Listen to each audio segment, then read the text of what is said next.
Hi guys, welcome back to a new episode of Tech Infosys. Today in this video, I'm going to show you how you can add your date of birth on your Telegram's account. Keep watching the video till the end. To add your date of birth on your Telegram's account, firstly go ahead and launch open your Telegram application on your device. The home page of Telegram will be displayed on the screen. From the home page, tap on Profile option at the bottom right corner of the page. The Profile section of your Telegram's account will be displayed on the screen. Tap on Settings option.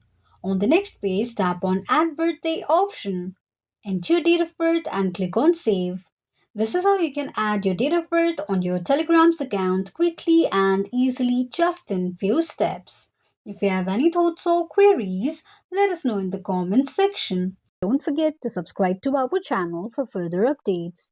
Also, press the notification bell icon so that YouTube will notify you whenever we post a new video. I hope this video was helpful to you.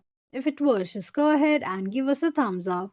Feel free to comment down any suggestions or improvements to be made to our channel by commenting on the comment box. We will be looking forward to upload more contents and tutorials on the upcoming video for your convenience. Thank you so much for watching.